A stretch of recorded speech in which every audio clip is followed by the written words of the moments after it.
piece of paper says so. Welcome, everybody. Oh my God. Can you believe it's January 22nd already, Mom? I cannot. Oh, I can't either. I find that implausible.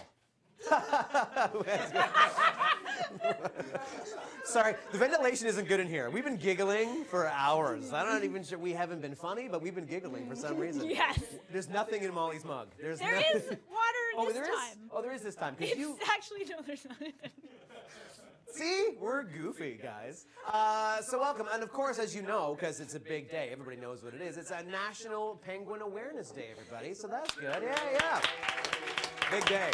See, everybody got the day off work. That's why they're so giddy. So quick show of hands. How many people here are aware of penguins? Okay, that's unanimous in this audience of a few hundred people. It was everybody's hand went up, so that means this is probably the last one. They were successful. Way to go, Penguin Awareness Day. Everybody knows. Your first guest is an old friend of mine. See, like I said, there's a giddiness in the air. I don't know what's going on. I don't know how I'm doing right now. I'm not sure what's happening, but we're having a good time. Touch and go over here. He's sitting over there. He's an old friend of mine. He's a comedian. He's an actor. He edits things. He's a filmmaker. And for God's sake, we carpooled here together. Please welcome Dan Abramovici. Dan Abramovici's right over there. Hello. You can take this. This goes right in your face. Admittedly, not my greatest intro. I get. He edits things. I get lazy when my friends show up because I feel like I don't have to try because we're old pals. And look at you now. You're like a young Mike Bullard. That might be the nicest thing I've heard all day. That feels like the appropriate response from Mike Bullard. Yeah. So what do you do for a living there, sir? Yeah. You're a plumber. Yeah. So you do that all day? Yeah. It's my Mike Bullard right there. That's the only impression That's I really do. good. Thank you. I'm too young to understand what's going on right now. It's a Mike Bullard impression because if you want to tear a room up, you go for the Bullard. For the full Bullard reference. It's universal. It lands in every country, and it's timeless, Mike Bullard. Yeah, it's Jack Parr, Johnny Carson, and it's Mike Bullard right there. Just above Letterman. It really is. Yeah. I like that we're making 6 people laugh hysterically. And I'm getting mean. This is like a mean. I have nothing against Mike Bullard. He's a fine man, I'm sure. Legit, this is a true thing. When I legit call my friends to be on the show, as you are and have been for some time, I forget to prepare. I totally forget to prepare. Well, here's a fun fact. It's especially nice if this is my last time on stage, as if this is a stage. Yours was my first time on stage. Did you know that? Right. There's no way that's right. Are you serious? Yeah, you did a Fringe show like 10 years ago. I did. Called Putting on Shorts. Oh, deep cut. Guys. And you cast this idiot. I did. To be on your show. I did cast this idiot. And I did one of the top 4 things I'm most embarrassed of in my life, and this is true. In the lead up to your show. Oh my God. You cast me. I was like doing Second City back then, and I was terrible. I was objectively terrible at acting, at comedy. You were great. You wrote a book of sketches, and they were great. But the first time I came in to read those sketches, I didn't understand them. Because I wasn't good at comedy. That might not be your fault. No. But I remember this. I started to read a sketch, and I look at you with all earnestness, and I go, is this part here supposed to be funny? In your face. It was not. In your face. Hashtag accidental burn. Made me sad. So it's now like Yep. grade 1. I got pantsed when I, stood up to answer a question for the teacher. Yeah. Grade 8, Tiffany Naval wouldn't dance with me at the grade 8 dance. Tiffany doesn't know what she lost. Years later, I murder a guy. Tiffany. Years later, I murder a guy, and then this. You missed a part of the story. Oh, goddamn. My timing on the joke was terrible. No, that was good. You were getting too many laughs, and then the middle part got lost in a shuffle. I murdered a guy. They'll watch it back. Still funny. You know how comedy works. Just some guy. Okay, I must say, I can't even tell you how much joy it brought me to go to Netflix, type in the movie that you made called Ben's at Home, go in there. It comes up. There's your beautiful face. Yeah. There's your wonderful face. And then I got to sit on my couch, watch it, you watched it? and then give it 5 stars. I can't even tell you how much joy that gave me. Was that a fun landmark for you as much as it was for me? Yeah, it was fun. It was fun. It was crazy. We made that movie like 3.5 years ago. and now people are seeing it, and Losing their mind over it's it. awesome. It is It's awesome. cool. So yeah, my thing now is I want to create as much stuff with as many people as possible. That is a very good approach to life. There's I a lot admire of that. talented No, people it was here. good. My wife and I were like, "Oh, it's a friend of ours in the thing," and it's really good. It was very exciting. So, what is next for Dan Abramovici? You have a very fertile mind. You're a creative guy, despite that monologue that you tanked 11 years ago or whatever the hell that was. What's in the hopper for you? What's next?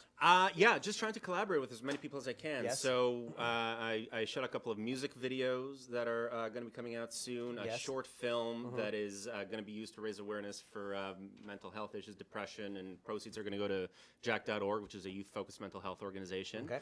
And then just, trying to collaborate with people I like, people like you. And then putting on shorts part 2. Kiss. That'd be kiss, great. Kiss. We should probably. This show runs like a top, as you can see. You can edit that out. We sure can't. You can edit that out.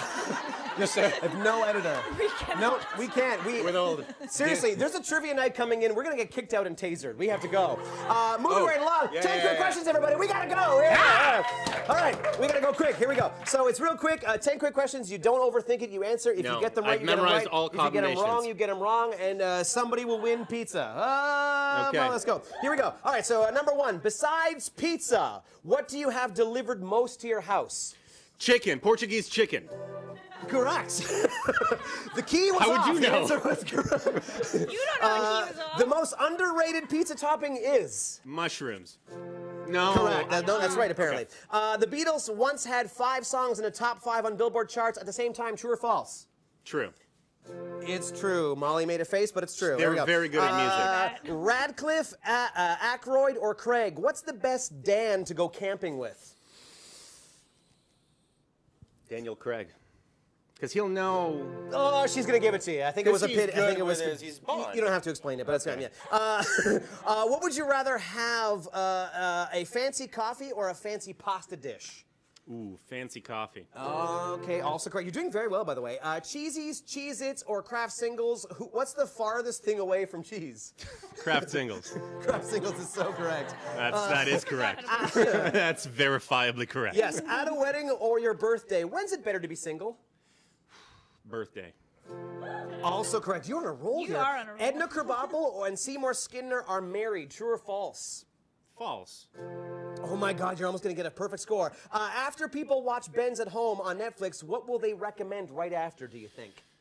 Cold shower. And finally, your production company is called Awkward Silence. Are you comfortable with enduring 10 seconds of awkward silence with us? Yes. Okay. Ready? Here we go.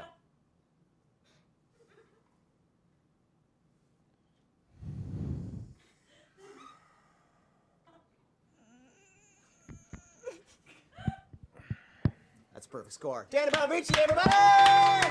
Oh my God, you're only the second person to get a perfect score.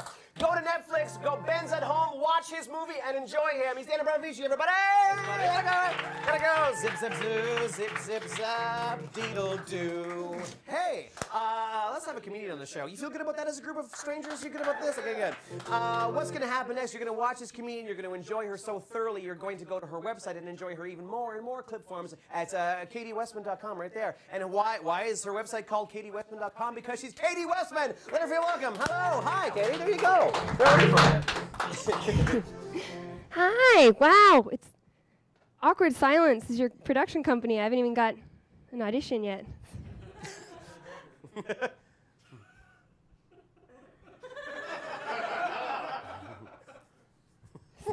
Think about it. Happy January 22nd, everyone. Yeah. If you're like me, this is about the time you would drop all your New Year's resolutions. Am I right? 22 days. Oh, then we're done. We all just go back to the same awful people we were every year before. No one can say you didn't give it a shot. My New Year's resolution was to date guys with beards. I have a bit of a phobia about it, and I thought I'd get over that. But I just find, I don't know, every time I go in for a kiss, or they kiss me, it's just gives me a bit of a rash, so scratchy, all over my thighs. Like I can't get used to it. I'm trying. I think my phobia came from when I was younger. When I was 14, my brother was 15, and he had a big red bushy beard that just came out of nowhere. And I remember this girl came up while we were having a race to see who could finish reading Lord of the Rings, and she came up and started stroking his beard, and then just ran away, and he got so red about it, and he was so embarrassed. At first, I thought this was a friend, then I realized he doesn't know who this is. And I let just enough time go before he thought it was over, and I was like, "Hey, Daniel, what's going on there, huh? Some girl just stroked your beard for the first time? You're going red. Are you getting those feelings we learned about in health class?" And I kept pushing it. He was just getting redder and redder under his ginger beard. It's like, "Oh, you getting those feelings like in health class? Yeah, did you get your first erection, huh?" And he looked up at me. He's like, "Katie, I'm reading Lord of the Rings. I've had an erection for hours." So I don't like beards. I don't know. Thanks, guys. That's it for me. KatieWestman.com. And that's 10 Minute Talk Show. Good night. Should we dance? What should we do? We should do that. That feels right.